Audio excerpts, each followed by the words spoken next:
begin, I'd like to introduce Phoenix Mercury President Vince Kozar.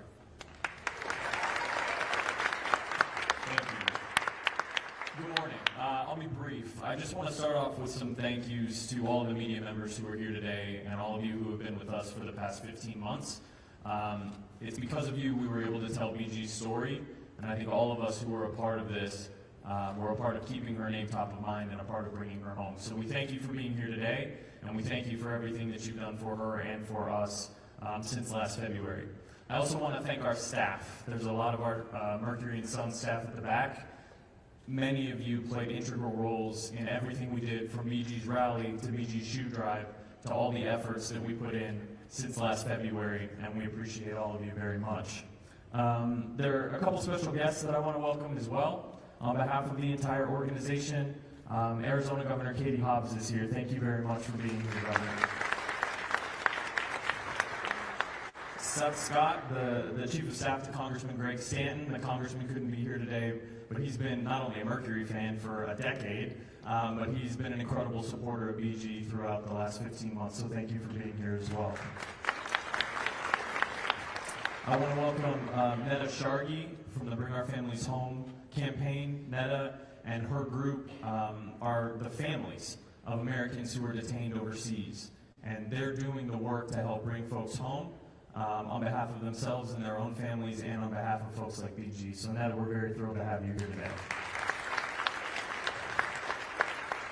I want to welcome Mickey Bergman from the Richardson Center. Governor Richardson and his group were a gigantic part of the effort to bring BG home, and we're thrilled to have Mickey here today as well.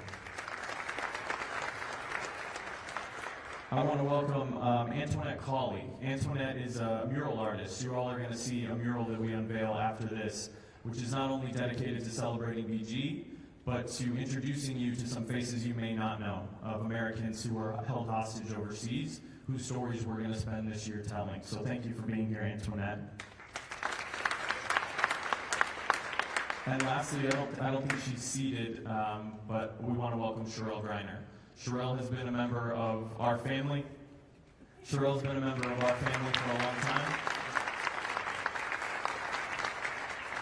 Sherelle's been a member of our family for a long time, and I think I speak for all of us when I say that the strength that she showed throughout this entire process, not only day to day, but also in these the moments where it was incumbent on her to tell BG's story and to talk about BG and to bring awareness to her situation. She showed an incredible amount of strength, so welcome, Sherelle. And last but certainly not least, I want to welcome our Mercury players and staff who are here today. This entire last 15 months was something that impacted them very dearly. They were gracious through all of it, and I think through all of it, they demonstrated the power of our team, our players, this city, and also the WNBA and its Players Association as a whole. So thank you guys for being here as well. Lastly, one last thank you to all of our media for telling this story today, before, and tomorrow. Thank you very much.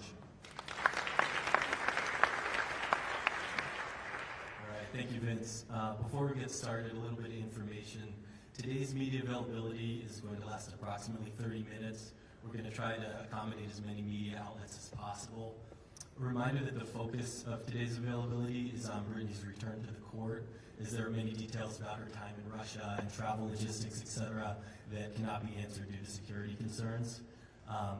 Palmer and Olivia, if you guys can raise your hands. We'll have 2 microphones in the audience. If you'd like to ask a question, please raise your hand. Once you finish asking your question, please return the microphone to Olivia and Palmer. And we also ask that you identify yourself with name and affiliation before you ask your question. So thanks everyone again. We really appreciate you guys being here today. And with that, we'd like to welcome Brittney Griner to the stage. Brittney.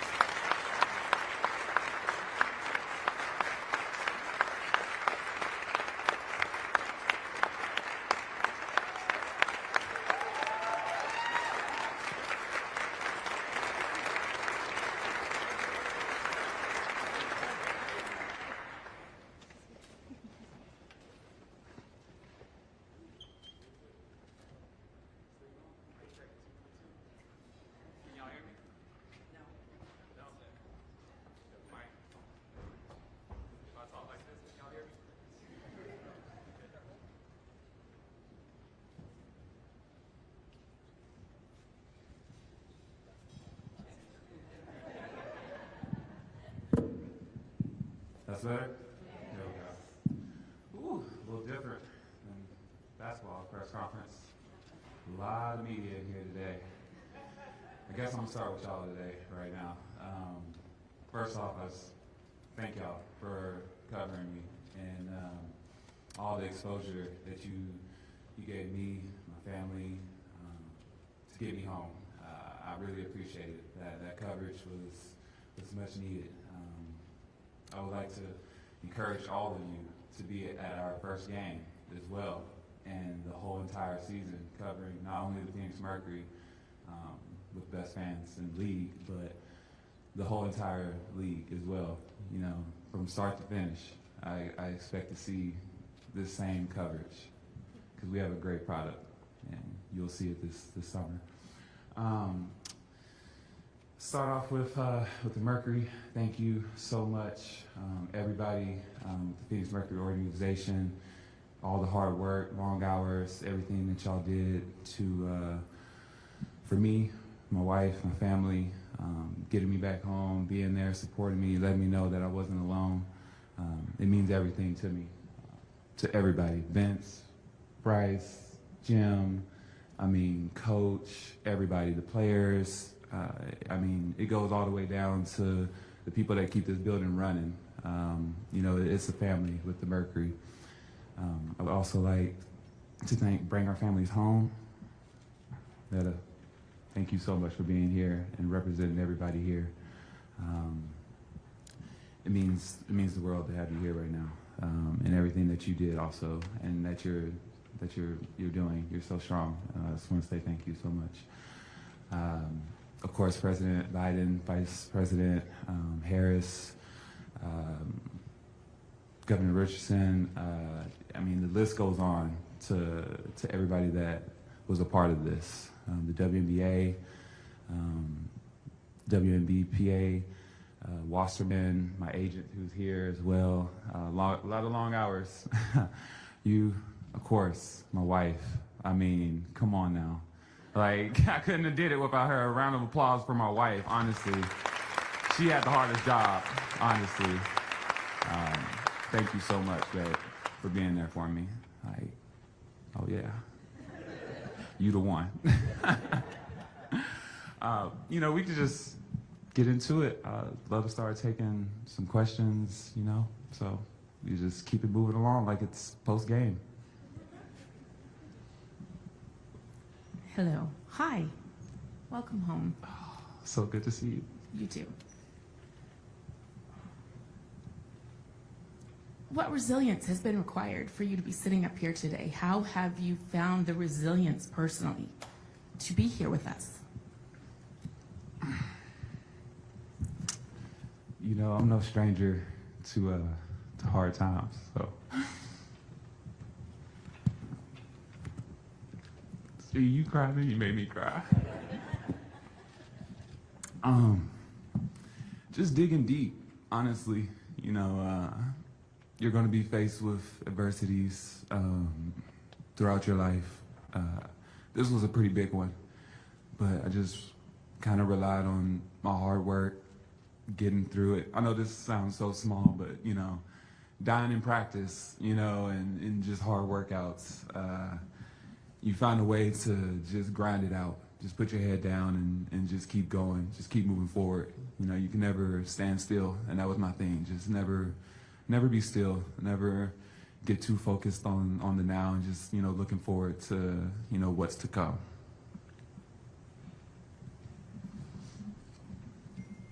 Hey, Britt. BG Mac Gutman with ABC News. I think I echo everyone and my colleagues here. We are so happy to see you here. Thank you. And I don't know if it was timed with your availability today, but you may know that the Washington Post, the New York Times, the Wall Street Journal put out an ad demanding the release of Evan Gershkovich today, right? So during your detention, were you aware of all of the efforts on your behalf, of the hashtag WeAreBG, and what message would you send to Evan and Paul Whelan today? Yes, I was aware. There was a little bit of a delay in getting news sometimes, but I was aware of the efforts and everything that was going on. I was able to see pictures sometimes of different things, the WRBG. So just knowing that and having that, just being aware of what was going on when you don't know anything. You're there, you're sitting there, you're like, okay, I know people are fighting for me or bringing awareness to what's going on. And those times where I was able to see what was going on, it definitely, it made me a little bit more comfortable. It made me a little bit have hope, which is a really hard thing to have, a really dangerous thing to have, because when it doesn't work, it's so crushing. And I would say to everyone that is wrongfully detained right now across the world, stay strong, keep fighting, don't give up, just keep waking up, find a little routine and stick to that routine and as best you can. I know that's what helped me, just finding little things, if it was just whatever it was, just keep pushing, because we're not going to stop. We're not going to stop fighting. We're not going to stop bringing awareness to everyone that's left behind right now. Hi, it's Ewan McCurdy with CBS News. First of all, welcome back. We're so thrilled to have you here. I was wondering if you could explain a little bit about what your ordeal did for your mental and your physical health, and what your journey has been to get back to the place where you are now, where you're about to embark on preseason. It was strenuous, and coming back from basically, doing nothing, not having any gym or anything to be at. Getting back into it was hard. It's still a process. Just the little things. I mean, doing a plank, it was so simple before, and couldn't even stay up very long, on just a regular plank when I first came back. Because as an athlete, you always want to be where you left off. And I left off playoffs, finals, Chicago.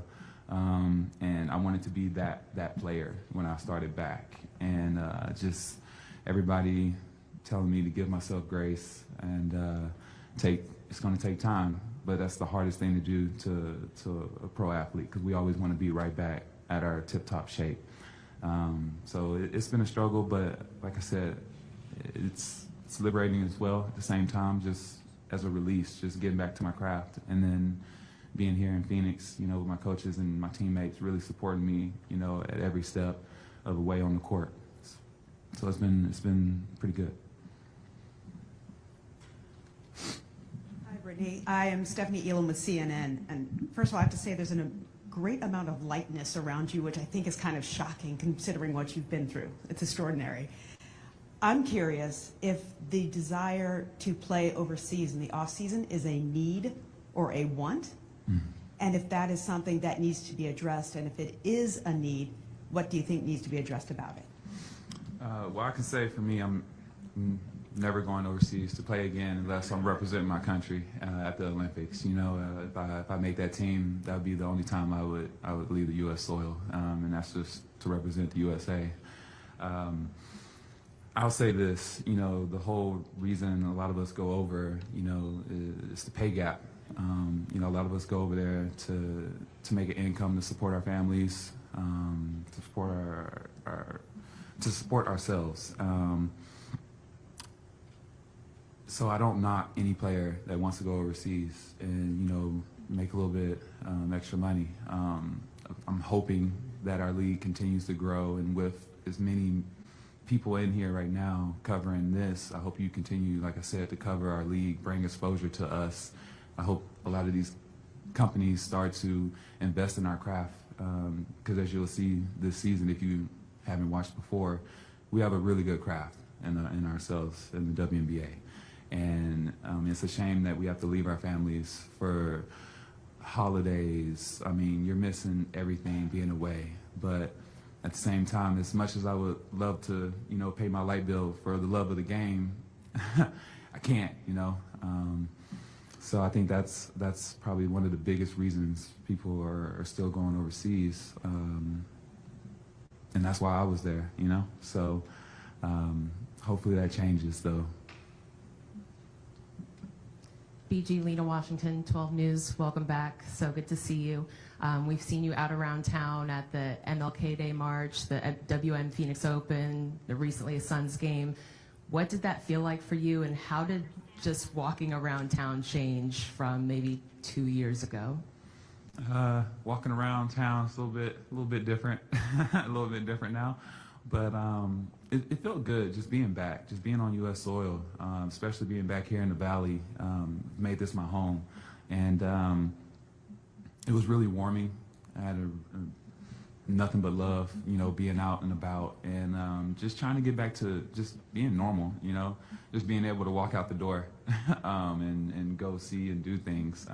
So it's been amazing. All the things that I really couldn't do either because I was overseas playing, so I got to do a couple of those things here recently, which was really nice, actually.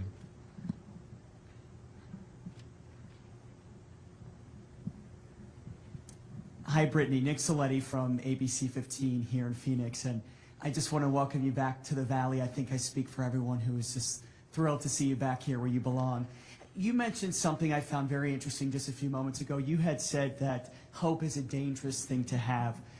I was wondering if you could dive deeper into that for us and also explain throughout this whole process if you ever had a moment where you lost hope, and how did you get that hope back?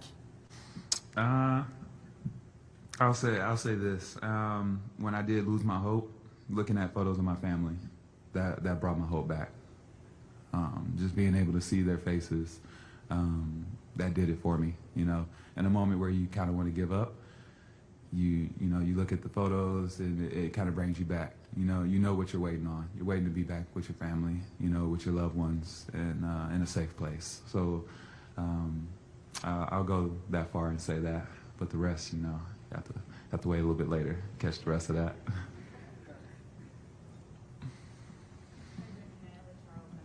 Welcome back. Thank you. Entering this season, how did your mindset change as a person and athlete given all you've gone through?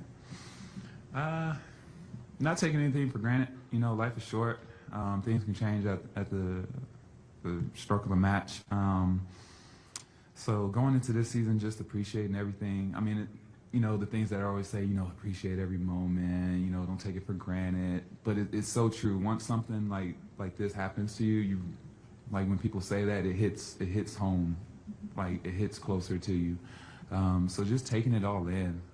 Just walking in to the arena, one day I had a workout here, and they had, mercury all around and everything, and it was just such a surreal moment. No one was in there. I was the first one to walk on the court, and it hit me hard, So just looking forward to all those moments, just walking in on the first home game, the grind, the sweat, blood, hopefully not too much blood because that means injuries, so hopefully not too much of that.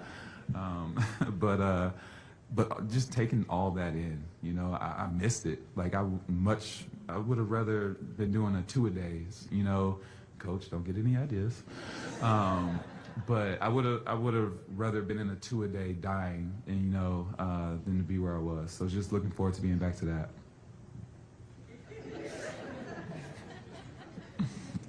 Yeah, Brittney, M.A. Vopel from ESPN.com. You've said really throughout your career that basketball was a sanctuary for you.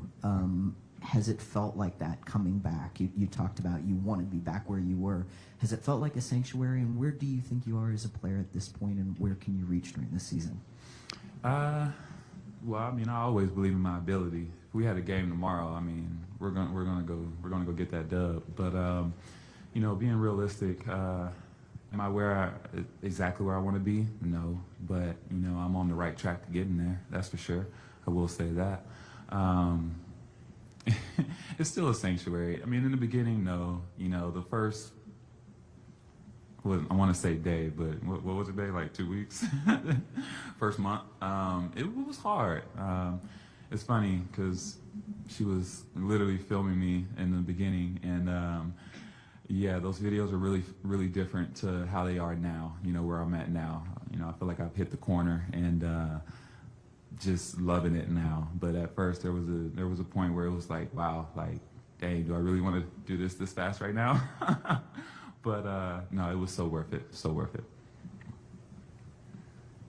Hi, Brittany. Jen Ortiz, Arizona Republic. When you came back, Vanessa was your new head coach. How have those conversations been, and how is your support system here in Phoenix? I think the first thing I said was sorry. You know, she was with Vegas that my last year playing, and we kind of sent them home. So, you know, I kind of made a joke about that. I'm a jokester. I use humor a lot throughout this whole experience, just laughing at things. But no, it's been great getting to know her as a person. I'm really looking forward to the season, honestly. It's going to be really good things here, and I'm looking forward to being coached by her. Hey, Brittany, Robbie Baker with Fox 10. Good to see you and welcome home. You mentioned being back in the arena. We've seen you at the practice facility a few times with a big smile on your face. What were the emotions like the first time you got your hands on a basketball again and getting back on the court? So the first time I had a basketball in my hand actually was in San Antonio. It was good. It was good. I got some shots up. I mean, I was in some chucks. So I was in some low-top chucks, you know, just I was outside and, you know, like real, I thought I was like 16 again. I mean, my ankles did not like it, but it was good. I threw it down just to see, you know, I was like, let me just see if I can still throw this thing down. And I did. You have to ask. That's a good question for my wife. Ask her how it felt getting dunked on. Oops. Did I say that? Did I say that out loud? Hi, Brittany. This is Alexis with AZ Family. Welcome home. So at this point, you become the face of Americans detained overseas. What's that feel like? How are you feeling? And how do you continue to raise awareness throughout the season and really, you know, throughout your career? Well, I'm really fortunate to have this platform that I have, and every chance that I get, if it's wearing a shirt, saying their names, any interview that I have, and you'll see a theme throughout the season with that. That's just bringing awareness to everybody that doesn't have the platform and the followers and, you know, the exposure to everyone like this right now. That is a way that you know, I'm trying to help out in any way that I can. You know, we're partnering with Bring Our Families Home and Phoenix Mercury, and we're going to be doing a lot of good things throughout this season. I know we're doing we're writing letters to the families. Fans can come and write, which I will suggest everyone doing, please, because you don't understand how good it felt to get a letter from your family, from just random people that I've never even met. It just lets you know that you're not forgotten, and it's so easy to feel forgotten, to feel like no one's thinking of you. And then when you get a letter from people that you know and people that you don't even know, it just does something to you. It just gives you like a spark of life, to keep holding on, keep fighting, not to give in. So these are things that, you know, we're gonna do throughout this season.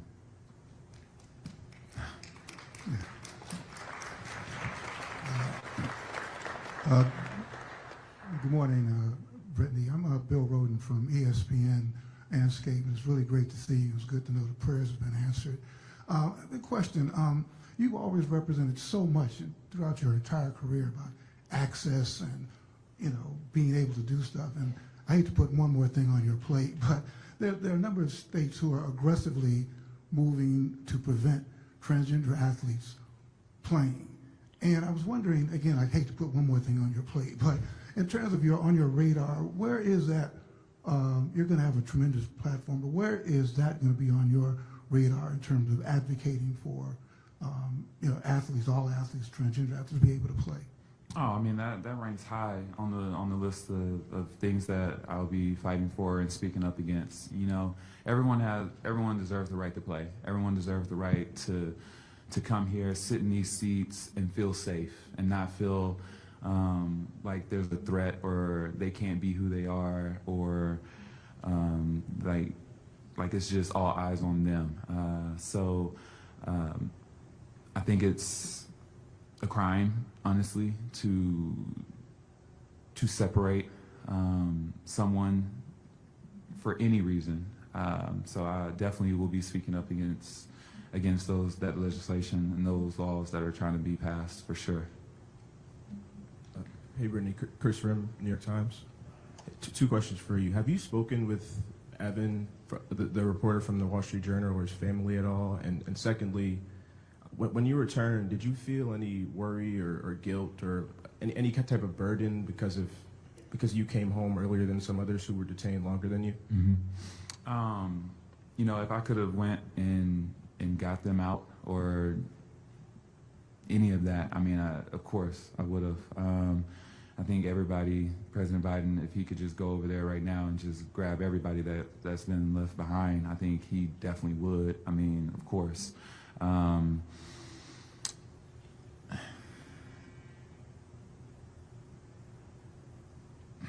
It's hard.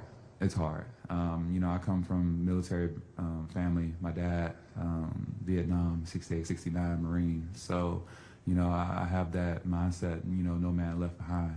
No man, no woman, no one left behind. So, you know, it hurts. It hurts because no one should be in those conditions. Like, hands down, no one should be in any of the conditions that I went through or they're going through. So, you know, I hope that everyone continues to bring awareness and fight to bring home everyone. Can you re-say the first part of your question? I'm sorry about that. Yes. So I haven't spoke directly, but I do know that my team, Wasserman and my agent, they have been in touch with the family a lot and helping out with just, you know, sharing knowledge, which is a big thing. You know, everybody speaking, talking, sharing what they know. It goes a long way because, I mean, you're in foreign territory, you're in unknown waters, so there's a lot, you know, that we might know that they didn't know. So there's been a lot of communication between both teams. Brittney, Jeff Metcalf right here. Hey. Welcome home. A couple things. One, Diana's still playing. What's it like being back and having another season or two with Diana ahead? And then also going back to the bubble. When you left, you got a lot of mental health. You've spoken about your mental health help that you got after that. How important was that in dealing with what you had to deal with in Russia? I mean, that helped a lot. You know, I've always promoted, you know, talking to a counselor, seeking therapy, any tool that'll help you, you know, get to a good centered place. And I'm still doing that as of right now. You know, that'll never change. I think it's good to have someone to talk to, you know. So much goes on in this world. We see so much, we're exposed to so much on social media that, you know, it's just a lot. And it's nice to have someone to talk to. Playing with Dee, I mean, who wouldn't want to play with a walking fossil? No, I'm playing. Oh, she's gonna kill me. She's gonna kill me. No, I'm just so glad. I was really worried, honestly.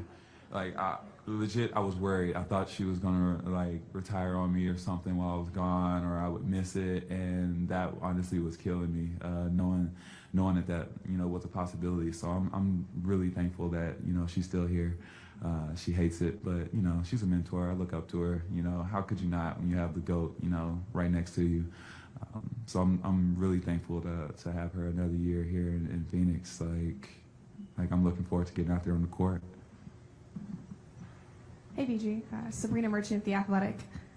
You kind of alluded to this already, but after the year that you had had, how are you so certain that you wanted to play in the WNBA this year, and how were you certain that you'd be able to play so quickly after you came back? Oh, man. I mean, I've said it before. You know, I believe in me. I believe in what I can do. I know that I can, if I put my mind to it, you know, I can achieve any goal. And, you know, not trying to sound big-headed, but I just really, you know, I bet on me. And I have all the resources here to help me get to that point where I can play. And it was no question to be back in the WNBA, back in Phoenix and playing. We have time for 2 more questions.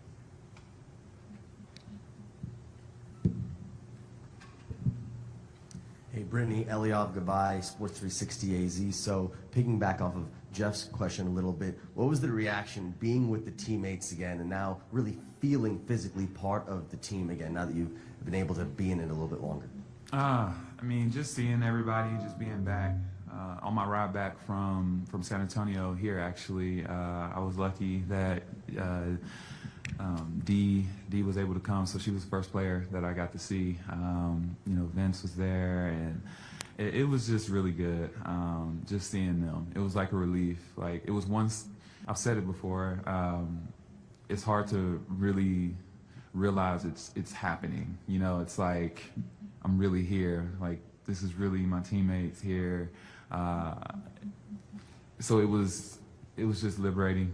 It was so great to be on that plane, riding back with her, and then seeing everybody at the gym. It was crazy. Man, it was such a good feeling.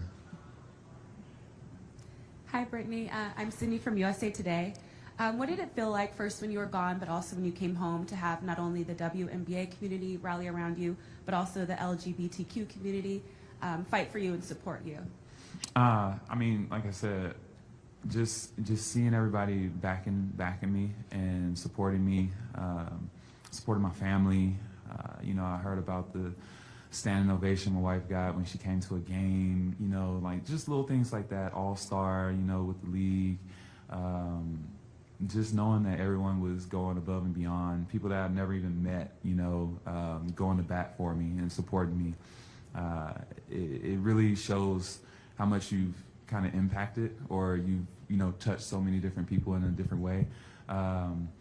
So I was just abundant of joy, honestly, I will say.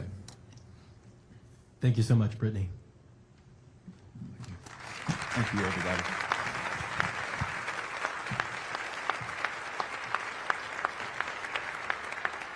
Okay, thanks everyone again. At this time, we'll ask you to please join us outside for the unveiling of a mural dedicated to the fight to bring wrongfully detained Americans home.